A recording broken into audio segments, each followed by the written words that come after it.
بسم اللہ الرحمن الرحیم۔ السلام علیکم دوستو۔ عمر رضی اللہ تعالیٰ عنہ کا انصاف۔ نبی کریم صلی اللہ علیہ وآلہ وسلم نے فرمایا، اگر میرے بعد کوئی نبی ہوتا تو یقیناً وہ عمر بن خطاب ہوتے۔ سنن ترمذی۔ تاریخ میں ایسے لوگ کم ہی پیدا ہوتے ہیں جیسے عمر رضی اللہ تعالیٰ عنہ تھے۔ وہ ایک ایسے شخص تھے جن سے سچائی خود بخود جاری ہوتی تھی۔ وہ ایک فطری بصیرت رکھنے والے انسان تھے۔ وہ نبی اکرم صلی اللہ علیہ وآلہ وسلم کو قتل کرنے کے ارادے سے نکلے مگر اسلام قبول کر لیا۔ ان کی اللہ اور اس کے دین سے محبت اس قدر شدید تھی کہ جب باقی مسلمان اپنے اسلام کو چھپا رہے تھے وہ اس کا اعلان کرنے کے لیے تیار تھے۔ نبی اکرم صلی اللہ علیہ وآلہ وسلم نے انہیں الفاروق یعنی سچ اور جھوٹ میں فرق کرنے والا قرار دیا۔ شیطان نے عمر رضی اللہ تعالیٰ عنہ سے مایوسی اختیار کر لی تھی۔ نبی اکرم صلی اللہ علیہ وآلہ وسلم نے فرمایا، اے ابن خطاب، قسم ہے اس ذات کی جس کے ہاتھ میں میری جان ہے، جب بھی شیطان تمہیں کسی راستے پر چلتے دیکھتا ہے تو وہ دوسرا راستہ اختیار کر لیتا ہے۔ صحیح بخاری۔ جب اللہ کے دشمنوں کو عمر رضی اللہ تعالیٰ عنہ کے بارے میں معلوم ہوتا تو ان کے گھٹنے کانپنے لگتے اور ان کے دل خوف سے لرز جاتے۔ عمر بن خطاب رضی اللہ تعالیٰ عنہ کی ایک نمایاں خوبی سماجی انصاف تھا۔ ان کے نزدیک سماجی انصاف کا مطلب طاقت اور دولت کی تقسیم اس انداز میں تھا کہ نچلے طبقے سے شروع ہو کر پورے معاشرے میں پھیل جائے۔ انہوں نے عدل و انصاف کے اصول قائم کیے۔ تاریخ میں پہلی مرتبہ سماجی پالیسی کا باقاعدہ ڈھانچہ عمر رضی اللہ تعالیٰ عنہ نے ترتیب دیا۔ بیت المال کا تصور انہی کا قائم کردہ تھا۔ وہ رات کے وقت مدینہ کی گلیوں میں گھومتے تاکہ عوام کی ضروریات کو پورا کر سکیں۔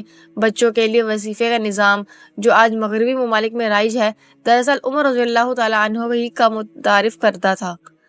ایک رات عمر رضی اللہ تعالیٰ عنہ حسب معمول گشت پر تھے کہ انہوں نے ایک بچے کے رونے کی آواز سنی۔ کچھ دیر انتظار کرنے کے بعد جب بچہ نہ رکا تو انہوں نے دروازہ کھٹکھٹایا اور اندر داخل ہوئے۔ وہاں ایک عورت اپنے بچے کو گود میں لیے بیٹھی تھی مگر بچہ مسلسل رو رہا تھا۔ حضرت عمر رضی اللہ تعالیٰ عنہ نے اس عورت سے کہا، تم کیسی ماں ہو؟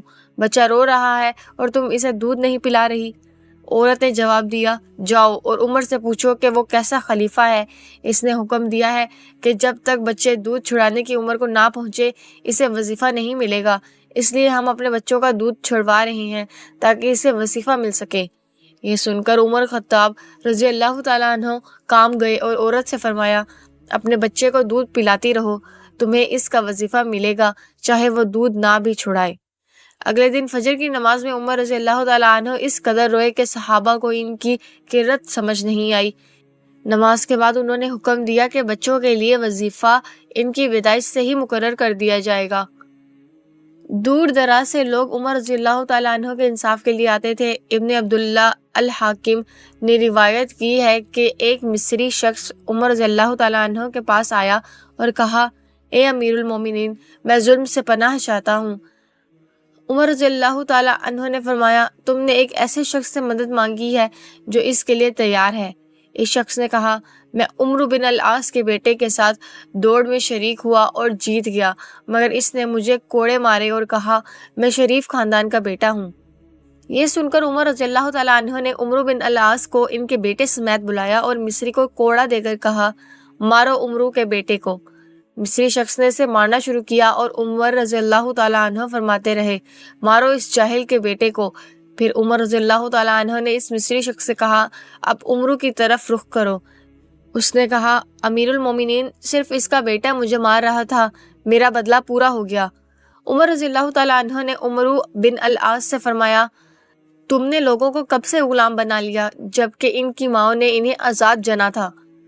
عمرو نے جواب دیا، اے امیر المومنین، مجھے اس کا علم نہیں تھا، اس نے مجھے بتایا ہی نہیں تھا۔ 637 میں جب بیت المقدس کے لوگوں نے شرط رکھی کہ وہ صرف خلیفہ کے ہاتھ میں صلح کریں گے تو عمر رضی اللہ تعالیٰ عنہ خود مدینہ سے سفر کر کے وہاں پہنچے۔ ان کے ساتھ صرف ایک غلام اور ایک اونٹ تھا۔ دونوں باری باری اونٹ پر سوار ہوتے اور کبھی اونٹ کو آرام دیتے۔ جب وہ بیت المقدس کے قریب پہنچے تو ان کے کپڑے مٹی سے بھر چکے تھے۔ ابو عبیدہ رضی اللہ تعالیٰ عنہ جو مسلم فوج کے سپہ سالار تھے نے مشورہ دیا کہ وہ اچھے کپڑے پہن لے تاکہ بیت المقدس کے لوگ جو بادشاہوں کی شان و شوکت کے عادی تھے متاثر ہو کر شہر حوالے کر دے۔ اس پر عمر رضی اللہ تعالیٰ عنہ نے ان کے سینے پر ضرب لگا کر فرمایا، ہم ایک ذلیل قوم تھے، اسلام نے ہمیں عزت دی، اگر ہم نے عزت کسی اور چیز میں تلاش کی تو اللہ ہمیں پھر ذلیل کر دے گا۔ جب بیت المقدس کے لوگوں نے عمر رضی اللہ تعالیٰ عنہ کی سادگی دیکھی تو وہ رونے لگے۔ 18 ہجری میں مدینہ میں شدید قحط آیا، جس کی وجہ سے 60,000 لوگ مدینہ میں پناہ لینے آ گئے۔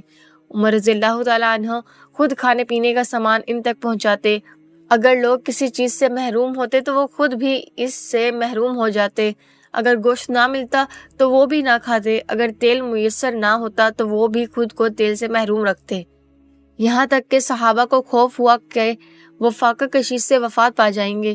وہ فرمایا کرتے، میں چرواہا کیسے ہو سکتا ہوں جب میں وہی مصیبت نہیں جھیل رہا جو میری رعایا جھیل رہی ہے۔ ان کی شہادت کا واقعہ بھی ان کے عدل کا گواہ ہے۔ جب ابو لولو مجوسی نے ان کے قتل کا ارادہ کیا اور اس نے چند الفاظ کہے جس سے عمر رضی اللہ تعالیٰ عنہ نے اندازہ لگا لیا کہ وہ انہیں قتل کرنا چاہتا ہے، تب بھی انہوں نے محض شک کی بنا پر اس کے خلاف کارروائی نہیں کی، کیونکہ یہ ان کے انصاف کے خلاف تھا۔ امام احمد بن حنبل نے قبیصہ بن جابر رضی اللہ تعالیٰ عنہ سے روایت کی ہے، میں نے کسی کو کتاب اللہ اور اس کے دین کا عمر رضی اللہ تعالیٰ عنہ سے زیادہ علم رکھنے والا، اللہ کی حدود کا زیادہ پابند اور لوگوں کے دلوں میں زیادہ رعب و دبدبہ رکھنے والا نہیں دیکھا۔ انہوں نے اسلام قبول کرنے کے دن سے لے کر اپنی وفات تک بے مثال عدل و انصاف کا مظاہرہ کیا۔ وہ الفاروق تھے۔